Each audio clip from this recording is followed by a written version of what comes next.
We should all be worried about the worsening human rights situation in India. Those who are not Hindu and particularly Christians are facing growing intolerance. We as a Christian community can respect other faiths and identities. We must ask our partners to do the same. And it is our duty to make sure that they stop, also in Manipur.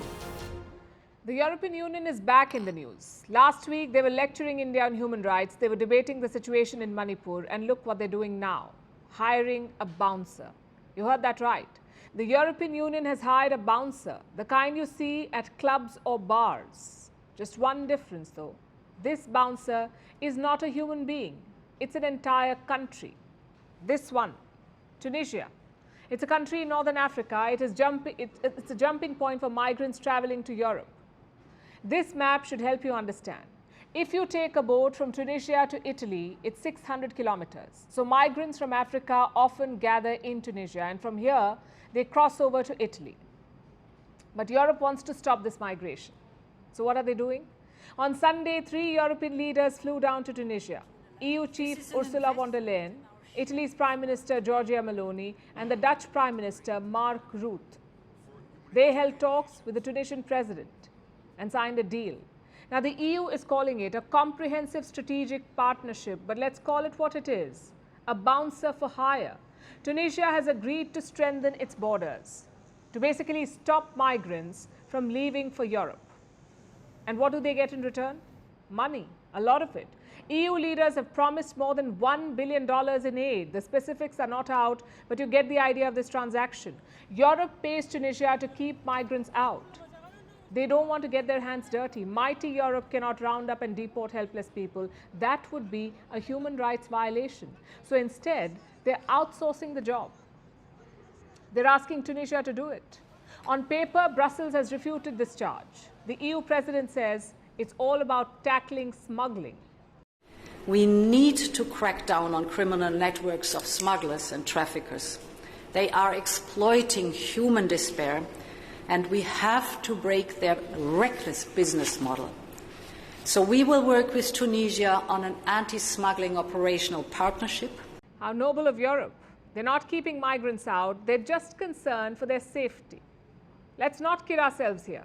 The problem is not smuggling or trafficking. The problem here is race. Europe had no issues welcoming refugees from Ukraine. Around 8 million of them are registered in the EU.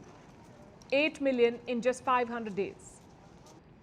Compare this to the numbers from Africa. Italy has reported, in fact, 75,000 migrants in 6 months. I'm not saying welcome all of them. After all, these are migrants, these are not refugees, so Europe can choose to resettle them or not. I'm saying be consistent. Practice what you preach about human rights. Do not outsource your crackdowns to other countries, because that's exactly what Europe has done. Tunisia may be a democracy on paper, but their president has a problematic track record. He's jailed critics and journalists. He's increased the powers of his office, and he's also reduced the parliament to a rubber stamp. What has the EU said about all of this? Well, in 2021, they had a lot to say. The European Parliament accused Tunisia of cracking down on freedoms. But I guess that's all in the past. Under this deal, Tunisia will take back only their migrants, meaning Tunisians. What about the rest? People from all over Africa and even Asia gather here to migrate. Take a look at what Tunisia does to them. In Tunisia, the police arrested us, beat us, and took our phones and all our money.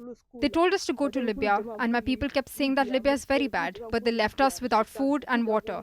They put us there and then left. As we tried to enter the Tunis again, they now beat us badly. They now broke this my hand, or my head. They now tear it. That's what happened. So that's what Tunisia does to migrants, and pretty soon they will get paid for it. $1 billion check to keep migrants out of Europe. The UK is doing something similar. They signed a special deal with Rwanda. Under this deal, the UK would send asylum seekers to Central Africa. Rwanda would host them. In return, the British government agreed to pay the Rwandan government. It was so cruel, even British courts disagreed. They called it unlawful. Now imagine if some other country had done this, say in Asia, or in Latin America. The criticism would have been unrelenting. The European Parliament would have debated it. But now there is silence, not a word of criticism against this racist policy.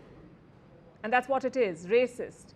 EU Chief Ursula von der Leyen called it shared prosperity. What exactly are they sharing?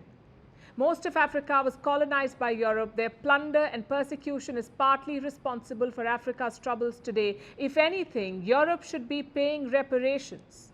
They should take in more people. Instead, they've hired a bouncer. Next time Europe lectures someone, remember this deal. Just point them towards Tunisia.